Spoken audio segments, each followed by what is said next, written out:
Hi and welcome. I'm Matilda from the Career Counseling Unit at SDU. Today I'm going to talk to you about how to make a good CV Danish style. Some things might be different, some things might be the same to what you know. Before we begin, I would like to say that the perfect CV doesn't exist. These are some guidelines to help you, but they are not a recipe for the perfect Danish CV.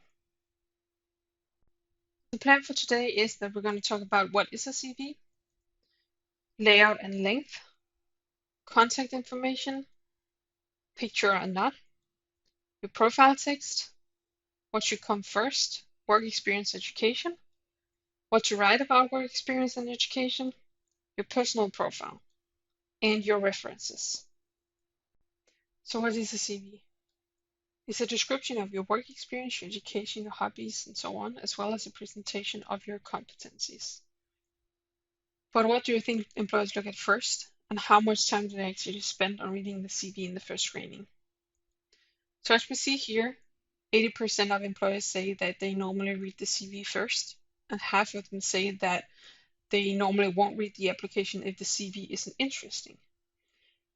So it's important to make a good CV, otherwise they might not even read your application and you won't get to the interview. You also see that 82% say that they normally read the CV and application on a computer or a tablet. So you might want to play around with making the CV more interactive, such as including links. Here we see that they actually don't spend a lot of time reading the CV in the first screening. Spend about 2.3 minutes on reading the CV. So that's not a lot of time in the first screening. So you need to make sure that they see what you want them to see. So it's important to make a good CV, otherwise they might not read your application. And you should make sure they notice what you want them to notice. When you're ready to get started on writing your CV, you can start by making a general CV where you write everything that you can think of. It's more like a complete list of what you have done. And then you target that CV to the job that you're applying for. So you pick out the things that you think are relevant to the specific job that you're applying for from the general CV. So how long should a CV be? As we can see here, most employers say that they want the CV to be a maximum of 3 pages. So it can be more than 1 page long. It's typically about 2 to 3 pages long, depending on your experience. If you don't have a lot of work experience, your CV will probably be shorter than it will in 10 years. When it comes to the layout can't dictate the content. Readability always wins. So always think about your recipient. How easy is it for them to understand? So you might think of a really cool layout, but if that dictates the content and it makes it not that easy to read, then you can't go with that layout. There are many ways to do it. You should get inspired and make your own. You can play around with it, but always think about how easy it is to read. So the impression is it should be easily comprehensible and reader friendly. Use bullet points, underlining, bold text, and so on to highlight the things that you want them to see. But be careful with too much text and a too big or a too small font size.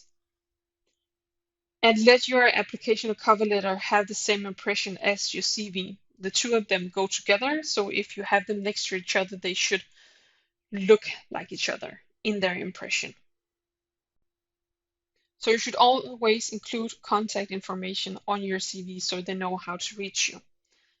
And what you should always include is your name, your email address, your phone number, and maybe your address.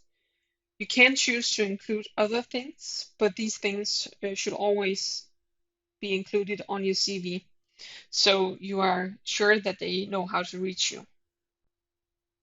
So should I have a photograph on your CV? I would say yes, but the right one.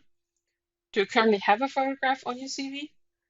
You might not, depending on where you're from, but in Denmark, we often include photographs on our CV. It's very normal to have a picture of yourself on your CV.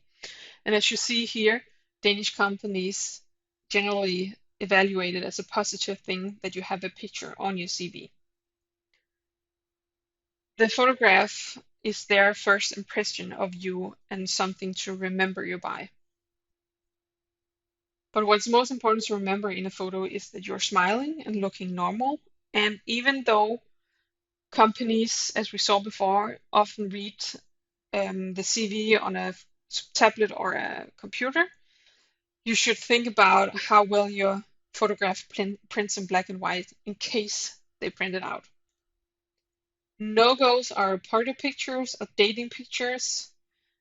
A guideline that you can use is that it should look like you on a normal workday. So maybe see if you can find out how the employees in the company that you're applying for look like. Do they wear shirt and tie? Then you might want to wear that as well or mimic that in order to fit in. Are they more informally dressed? Then you might want to be informally dressed as well. You can maybe work with having several different photographs so that you can pick and choose between them. And also think about what's in the background. It's okay to have something in the background, maybe a blurry background, so that a little something happens in the background, but it should not take the picture in your bathroom mirror. So always think about what's in the background.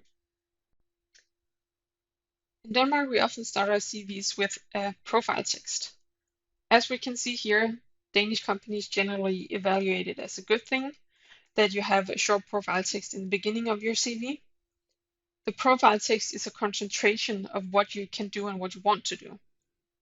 It's just about 3 to 5 lines, no longer than that, and it's targeted at the position that you're applying for. It's a short, coherent presentation of what you can do. It describes how you match the particular job that you're applying for and what your drive is. It's a sort of a short introduction to you. So here's an example of a profile text. Communication graduate with focus on conversation techniques, web content, and structuring workshops.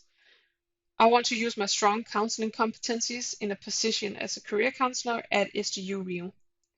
With you, I will be able to use my experience from my master's degree in Danish, as well as my student job as a guidance counselor. So this is an example of a short profile text that says something about where you come from and where you want to go. It should be no more than that. Maybe you can find some inspiration in this or have a look around the internet to see if you can find other examples. Now we have reached the content of the CV.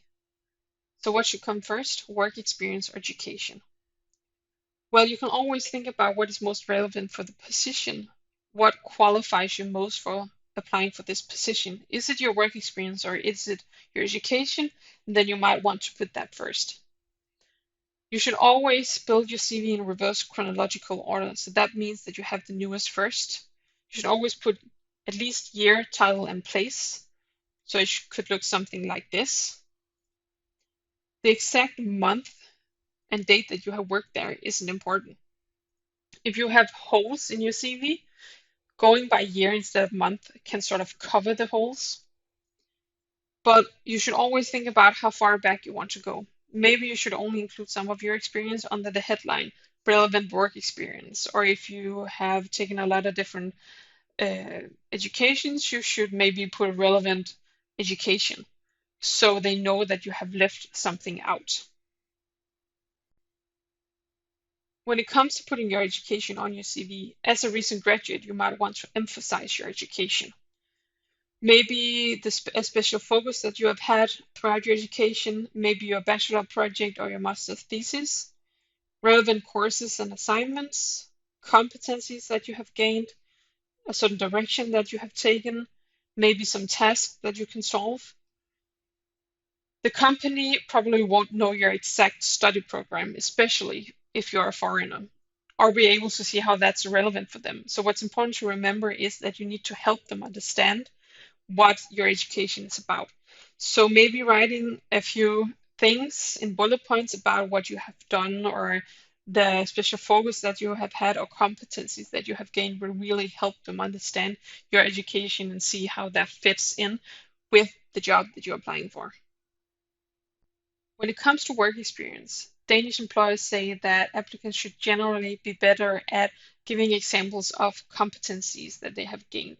So personal competencies and specific competencies. What you can do is elaborate and help your recipient understand the work experience that you have had. So this doesn't say much. Student helper at SDU Rio.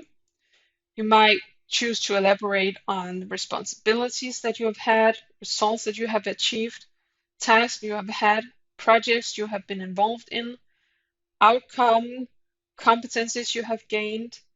You should always think about how you describe what you have done. So you could write tasks maintaining the website. That doesn't say much. Or maybe you could write something like responsible for maintaining the website to secure correct and easily accessible information for students. That says a lot more about what you have done. But always think about keeping it short and simple and not too long. Don't write too much, but enough to give a sense of what you have done and what you have gained from it in terms of competencies. So you might have done other things that you want to add to your CV. Maybe you have had taken some courses. You should only include them if it's relevant for the job, then you can describe them or just mention them, but most often we would leave specific courses out. You can also choose to highlight the volunteer work that you have done and remember that it counts as work experience. So maybe you want to mention it as work experience, especially you might want to mention it there if you haven't had a lot of work experience. You might also want to include an internship that you have done. You can decide whether it makes more sense under education or work experience. If you don't have much relevant work experience, then like with the volunteer work, you might want to put it under work experience. You can also include IT skills or language skills if you think that is relevant. And you can also mention the level if you think that it makes sense. But these are things that you don't have to include on your CV. Before we finish off, I wanted to talk to you about who you are when you're not at work. In Denmark, personality means a lot. Employers like to get a sense of who you are as a person, also when you're not at work, and that might differ from what you're used to in your home country.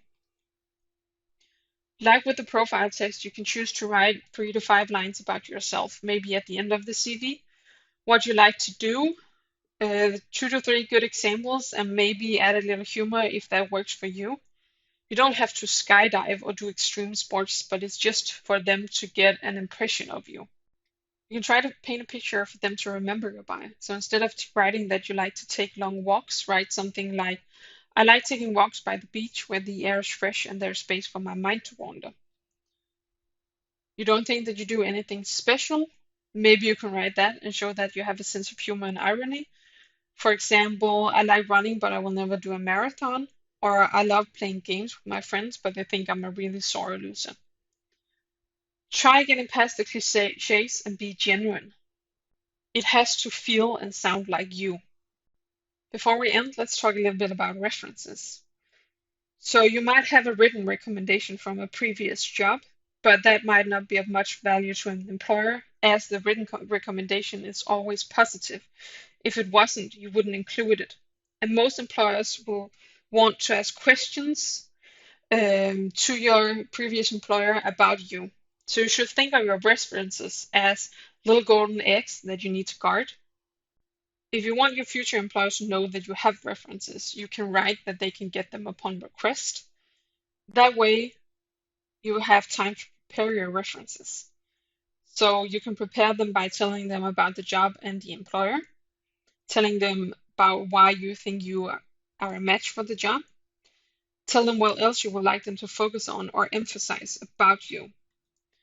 There are a lot of bad examples of references that have been unprepared, and that is not your advantage.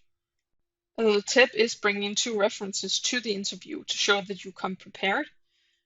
They might say contact information, title, and when they are easiest to reach. Here are some important points to summarize. Readability always wins. Remember that. You should always target your content to the company and the job that you're applying for. You should write what you want to emphasize first to make sure that they actually see it. A short profile text and bullet points work. Minimize everything that can be interpreted in the wrong way. Always think about how you communicate. Your CV and your application should be related. All choices are communication. No matter what you choose, think about what you wanted to say. A CV is a genre of its own, and your recipient might feel challenged if you step outside the conventions, but sometimes in a positive way. But always think about readability when writing your CV. In the end, I have included a short checklist you can use when you have written your CV. So is everything relevant for your recipient? Is it in the same font as your application? Have you included page numbers? Have you saved the CV in a PDF in your name? Have you included your contact information? Is it consistent with your LinkedIn profile?